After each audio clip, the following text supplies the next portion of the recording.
Hi everybody, it's the last day of the week, it's the second day of the long weekend, and we've got the start of the election this weekend. Well, sort of. We've got preliminary voting for those people that are registered to vote out of their province, for example. They'll actually be starting to vote this weekend, which has caused this. It's the alcohol sales and distribution ban. Now, this happens every time there's an election because apparently Thais can't vote unless they're sober. And it means that alcohol won't be able to be bought from 6 p.m. on May the 6th, that's tomorrow, so from Saturday night 6 p.m. until 6 p.m. on Sunday, May the 7th. And then the same thing will apply the week after on the real election day, and that'll be from 6 p.m. on Saturday, May the 13th, until 6 p.m. on Sunday, May the 14th, which is the polling day. So that's for people who are concerned about these things. Now, of course, nightclubs, pubs probably closed on the two Saturday nights. Also, you won't be able to buy alcohol from convenience stores, including 7-Eleven, Lawson's and Family Mart. So now you know. Now moving to a story which is an update on yesterday and the Pattaya which reported this originally in a Facebook post, said they'd follow it up, and they have. And it says that an Italian man had a meltdown on his balcony in Pattaya, blames marijuana. An Italian man suspected of being high on marijuana hurled several items, including a refrigerator, at people below his balcony in Pattaya. Luckily, the man reportedly harmed nobody. Now, people in the comments section, some people, were very quick to say, no, that couldn't possibly be true. He must have been high on something else. And some people claiming that he was high on something else. I asked them to send me some sort of evidence or some other stories that I could refer to, but nothing has arrived in my email box so far.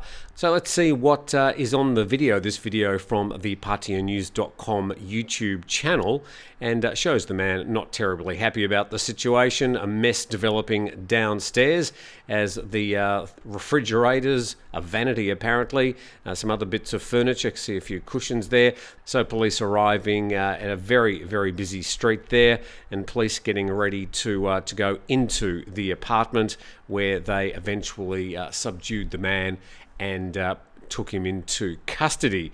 And the story goes on to say the authorities arrived in the Charlie Place Hotel in Soi Buakhao. A crowd of onlookers was watching the suspect, a 43-year-old of Italian nationality, from a safe distance as he hurled several projectiles from the hotel's second floor, including a television, a vanity table, even a big refrigerator.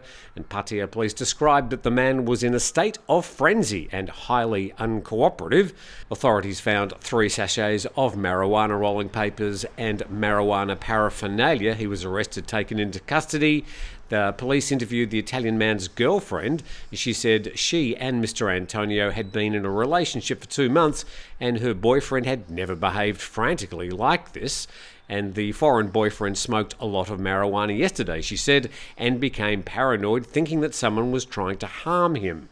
And police say that 1 motorbike was damaged by the man. He's facing legal charges at the local police station and has reportedly blamed the incident on temporary psychosis from marijuana, although this hasn't been medically proven, cautioned police, and other factors could be at fault. Well, now we know just a little bit more about that incident in Pattaya the other day. Now, the PattayaNews.com, who reported this, have gone a little bit further and provided what I would describe as a little bit of advertorial. And it says, for a reputable and licensed strictly medical cannabis clinic, and they go on to recommend a particular clinic. So I think it's probably important in that case, given the story and the context, that it's declared if that clinic has got a financial relationship with the Pattaya News. Let's move on to the next story, and this from Travel Weekly, and we're always happy to report when there's new flights coming back to Thailand, so people can at least shop around to see if they can find some cheaper fares. Norse Atlantic is spreading its wings to the Caribbean and Thailand, and discount long-haul carrier Norse Atlantic Airways will expand into the Caribbean and Asia this fall. Now, this is an airline I've not heard of before, and we're in this era where there's new airlines popping up all the times, and we're hearing I think, less and less of some of the legacy airlines that we're used to. And just the third paragraph there, meanwhile, the airline will also spread its wings to Thailand, flying from Oslo to Bangkok twice a week, beginning on November the 2nd. Well, that's obviously being geared up for the high season, and although that's a way off, I'm sure a lot of people will be looking for other ways of getting from Europe to Thailand later this year. Well, there you go. You can check that particular airline. Not good news, however, for people flying from India. And Indians have been, well, very frequent tourists to Thailand, especially last year. Less so now, but they really saved the tourism industry last year in large numbers. And Phuket-Go.com reports that an airline crew stranded in Phuket and Bangkok as carrier goes bankrupt. So that's what some of their fleet looks like. Obviously got quite a lot of those little Airbus A320s, and crew from a stricken low-cost carrier, Go First, originally founded as Go Air, are stuck in Phuket and several other locations after their employer went bankrupt. And just as clarification, it says that Go First Airlines, founded as Go Air Airlines, was an Indian ultra-low-cost airline based in Mumbai.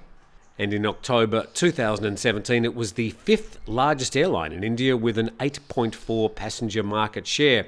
So like a lot of these developing markets, we're seeing these low-cost airlines pop up and, well, disappear just about as quickly. Story goes on saying, according to a report by India's Business Today, employees have found themselves stranded in Phuket and other locations including Bangkok, Kuwait and Abu Dhabi following the airline's collapse.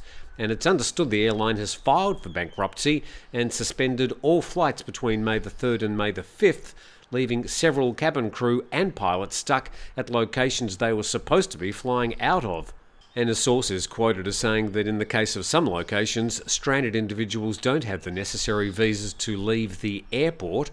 And last Tuesday, Go First filed for bankruptcy as a result of increasing losses, while the carrier issued a statement blaming engine manufacturer Pratt & Whitney. But for their part, a bit further down, Pratt & Whitney has responded, claiming the airline has a long history of non-payment.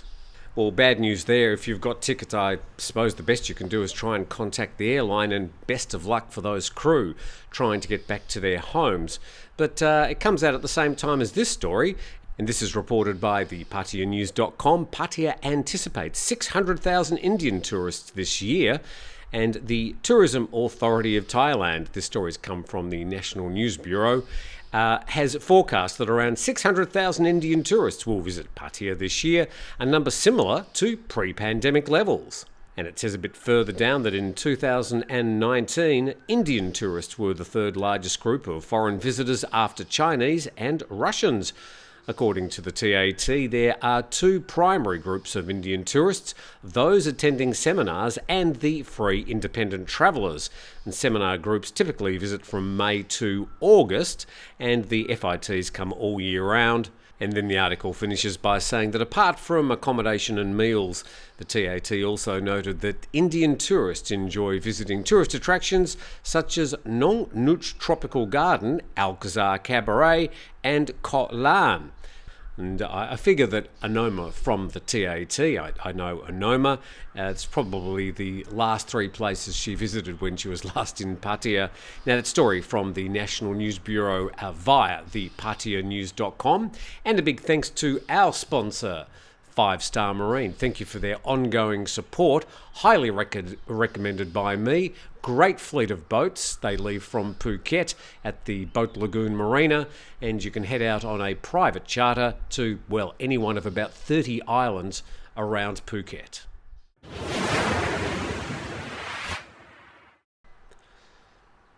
So, a chance to have a quick look at what's happening with the election. We're only 1 week out and things are shaping up fairly clearly now. No matter what you think about Thai politics, if you're interested or not, I mean, they do shape the future of Thai policy, including things like tourism, immigration, visas. So let's see what's happening, and this is a really good summation from Al Jazeera. In fact, if I remember, I'll put a link in the description because they've done quite a good job at really just sort of painting quite a clear picture of what's going on 1 week out. And the story from aljazeera.com, time for a new way, Thais look for change as election nears. It's the second part of the headline I think is interesting. Analysts warned failure to honour the outcome could leave the country weak, divided and at risk of crisis. And the story starts by saying Thailand's May 14 election will determine the Southeast Asian country's political and foreign policy over the next few years, as the quasi-military government faces growing domestic discontent, security pressures from neighbouring Myanmar, and increasing rivalry between the United States and China. And then under Prayut, Thailand has moved closer to China, abstained on the United Nations resolution condemning Russia's invasion of Ukraine, and embraced Myanmar's coup leaders. Well, I think rather than embraced Myanmar coup leaders, that's not quite right. I think they've probably turned a blind eye. And it goes on to talk about a young Thai who's casting the second vote of her life, and she said she would not vote for the Per Thai party because it's time to have new people, new parties, and a new way of conducting politics, adding that the old style no longer fits. Now, when she's talking about that old style, she's talking about the sort of the pro-Thaksin, the red shirts, the opposition progressive parties versus the Bangkok elite, army-supporting royalist, yellow shirt type parties. It's saying that, we've had 2 decades of this, it's time to move on. And that thirst for change was clear in the 2019 election when the Future Forward Party, and it was sort of coded orange at the time, founded by charismatic entrepreneur Thanatorn, stunned Thailand's ruling elite by coming third. He even got so far as the parliament having a vote between him and Prayut Chan-o-cha as the next Prime Minister back in 2019, before he lost that vote and was then banned from politics. Thai people have been more active in politics over the past years. I doubt Prayut and his comrades could deny the will of the people forever, she said, adding that there was widespread resentment against his governance. So I'm just cherry-picking little parts out of this quite long article. As I said, I'll put it in the description. And we go on now to describe some of the core issues for whoever gets the largest number of votes. The outcome of the poll will be decided not only by the 500 people elected to the House of Representatives, that's the lower house of Parliament, but also by the 250 military-appointed senators. That means the 2 main pro-democracy parties and their allies may need more than 75% of the seats, 376, to be in a position to form a government. And Prayut has said the most important thing is to defend the country and protect the nation's main institution. Please trust me, as you've always done. Well, that comment there from Prayut, and he's been in the hot seat since 2014, pulling the levers of power, either as Prime Minister or as the leader of the coup. And that comment really directed at his supporter base, at the Conservatives, and it's talking about the head of state, and it's talking about defending the country. I mean, he is from the army. Who exactly they're defending the country from at this time, I'm not exactly sure. And I suppose if somebody asked him, I'd be interested to hear his answer. And a professor at the National War College in Washington, D.C., not exactly sure what his expertise is, but he made these comments. The military handpicked the senators for one purpose only, to exercise the Thaksins from Thai politics, but analysts say the military will need to accept the outcome to help heal the rifts that have plagued the country for so many years. So the article really does go through some of the background on this year's election. As I said, you can have a read of that in the description. Let's go on to see what's happening in the latest polls 1 week out of the actual election. And this from Thai PBS World. Move Forward Party leader emerges as the top contender for PM in the latest poll.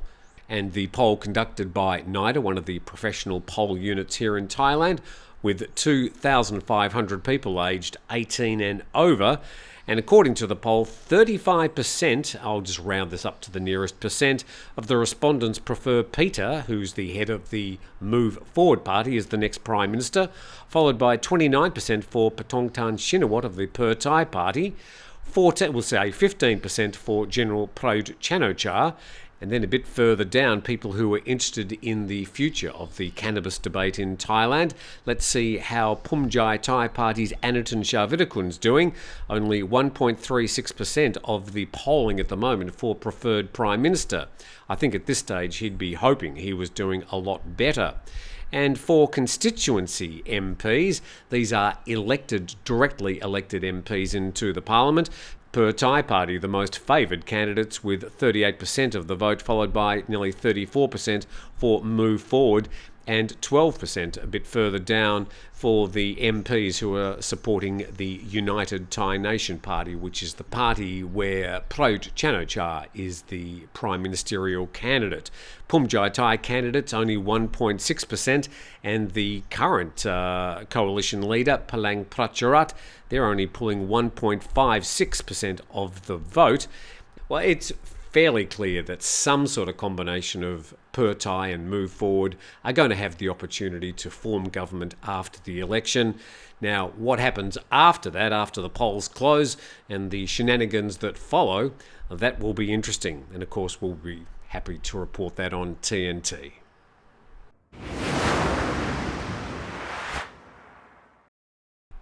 Time now to check on the latest in the Am Cyanide case, and Bangkok Post reporting that actress to be questioned over cyanide purchase. And the photo below is the suspect, not the particular actress they're talking about. The Deputy National Police Chief is preparing to summon for questioning an actress who bought cyanide from the same batch as that of suspected serial killer Sararat. And she was found on a list of 100 buyers who purchased from the same batch. So I was asking last week what exactly you might be using cyanide for if you're not trying to poison people, and people told me that what's used in the mining industry. I'm pretty sure that these 100 buyers are not all doing mining, so it would be interesting to find out what they are buying it for. And the story goes on to say that a court has allowed the temporary release of Ms. Sararat's ex-husband. He'll be released on bail with a surety of 100,000 baht and must wear a locating bracelet. Now, he was fired from the police force and arrested on Wednesday. He was charged with receiving stolen property, jointly forging official documents, and using those documents. And the court deliberated that up till now, no evidence confirmed his association with any of the alleged murders, and it appears he did not have the intention of interfering with evidence or witnesses. And Thai PBS World is reporting that serial murder suspect's ex-husband tried to persuade her to plead guilty. Now, it doesn't quite make sense, but I think we get the idea. The story says that the man, Wittoon, has confessed to all the charges, and Surachat says that he will escort Wittoon to see Sararat if permission is granted, and Sararat has denied all charges, and her lawyer has vowed to fight the case in court. And it's also reported that police will seek a 15th arrest warrant against Sararat next Tuesday related to the suspicious death of a female victim identified only as Sai. So the former husband cooperating with police and saying that his contact with his wife has basically been to look after their 2 children. So, as we keep on saying, more to come on that story. As we move to our next story, 3 people seriously injured after guardrail pierces through minivan in Nakhon Si Thammarat, and 3 people have sustained severe injuries after a minivan crashed before piercing through a guardrail in the Tung Song district. Or did the minivan pierce the guardrail, or the guardrail pierce the minivan?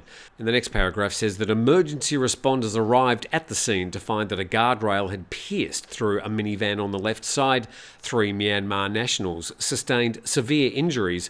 The Myanmar woman's leg was found outside the minivan and had been fully amputated in the incident. They were rushed to a nearby hospital. Horrific incident, and there's the close-up there. Pretty hard to imagine how that happened, but we do hope those people in hospital continue with their recoveries. That's all we've got for Friday's program. Tomorrow's going to be a live program, starts at 9. I'll put up a post today in our community section where you can foreshadow some opinions, some thoughts, some comments, even some questions. And then on Sunday, we've got our latest edition of Grumpy Old Men. In the meantime, hope you continue to enjoy your long weekend here in Thailand. If you're outside of Thailand, have a fantastic Friday. Enjoy your weekend, and thanks for watching.